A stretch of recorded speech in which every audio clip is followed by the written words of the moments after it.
Hey everybody, Reefgrrl here, and welcome to my channel. This time around, we're going to frag a toadstool.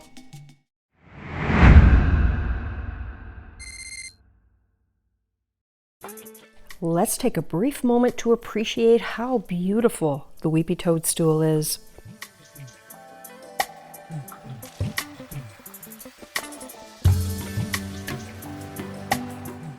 It's not only beautiful, it is big.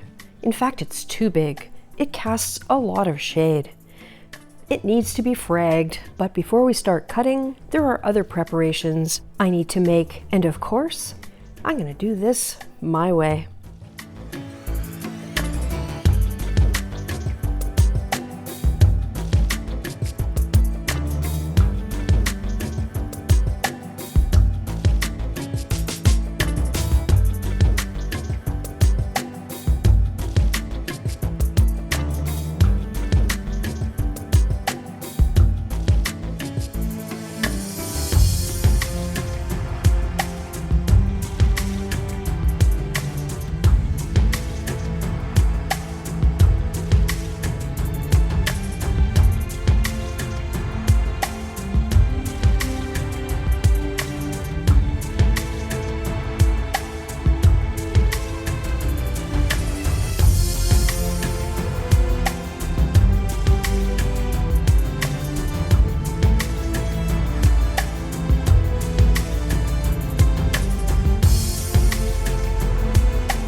So there we go, the frag plug has been prepared and we're ready to start cutting. To test and see how this works, I've decided to cut one frag from the edge of the toadstool. I did try some sharp scissors, but they were very awkward, so I've decided instead to use a scalpel. I've kept the blade retracted and covered because I don't want to hurt the mollies. They are just in there everywhere. I inserted the blade about an inch in from the outside edge of the disc, and I'm cutting outwards.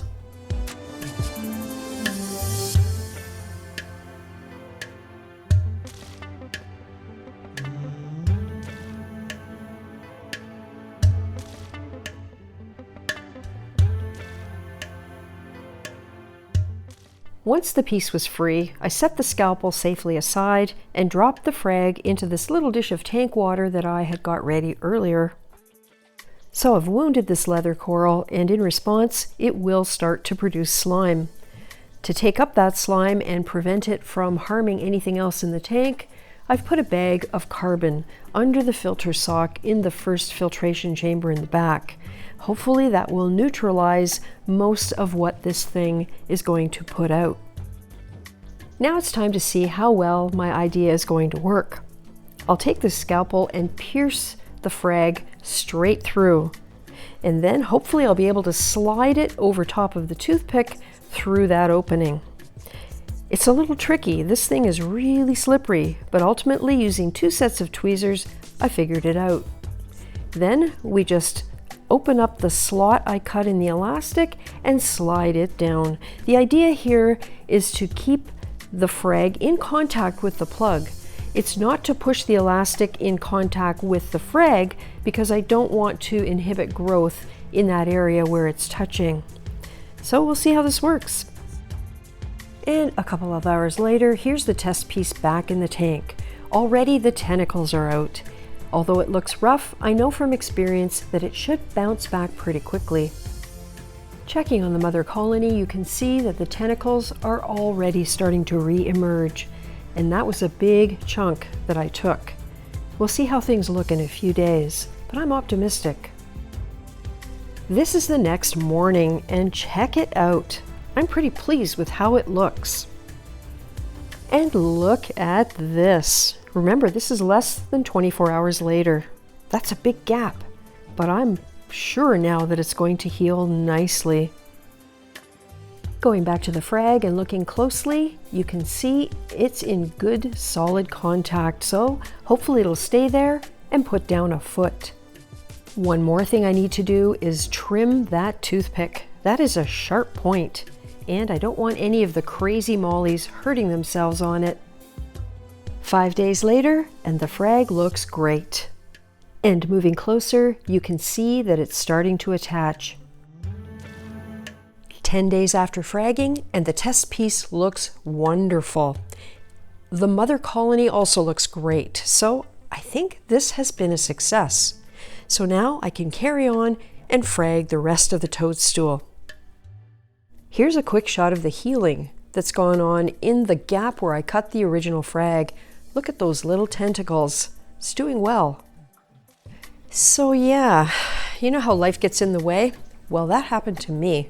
2 months later, and it's time to finally get back in here and start fragging the rest of the toadstool. I made a couple changes to my process, and hopefully they will improve things. The first change is to turn off the flow. Here's my scalpel, and the only difference in how I'm going to cut this is that I will be cutting about 1 inch in from the edge around the entire perimeter of the disc.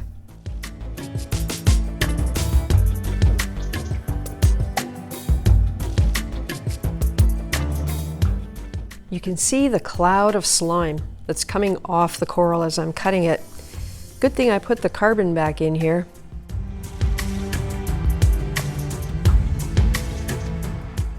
I've prepared everything and laid it all out, and here we go.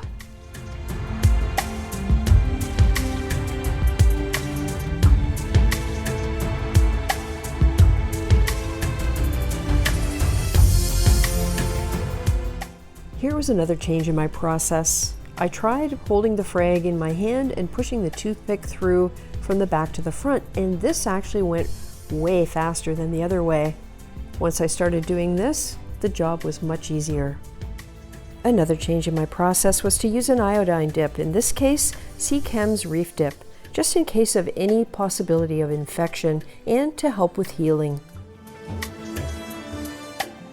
Later that night, I took a look to see how everything was doing, and although this looks very angry, I don't see any issues with the tissue. And yeah, look at this. These things popped right out.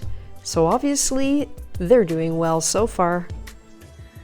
Okay, so today's Friday. This fragging was done on Monday, and you might have wondered why the elastics. And this is why. Because as the tentacles come out and the flesh puffs up, they push upward against the elastic because they haven't got feet yet. So without that elastic, they would create slime around the wooden toothpick hole, and they would lift themselves right up off the ends. So that's why the little elastic is just enough to keep them in contact with the frag disc. And the mother colony, still pretty cranky, but the tentacles were out yesterday. Yeah, you can see the gap there where I cut it is starting to close a little bit.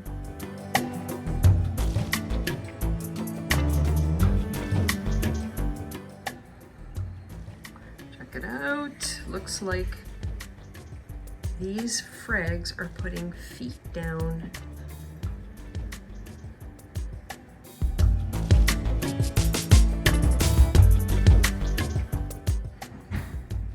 I think they're attached.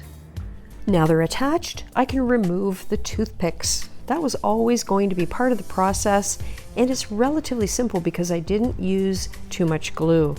It's a quick twist, a couple of wiggles back and forth. It'll loosen from the hole that's punched through the frag, and it'll pop right out. 1 down, 12 to go.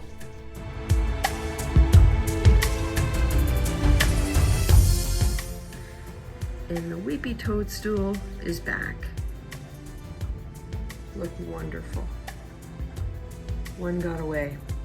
So I took my 12 frags to the LFS, and check this out. Mid-July, and the toadstool is looking wonderful. All of those new tentacles are growing all around the edges, and it's back. Thanks so much for watching. As always, I really do appreciate it.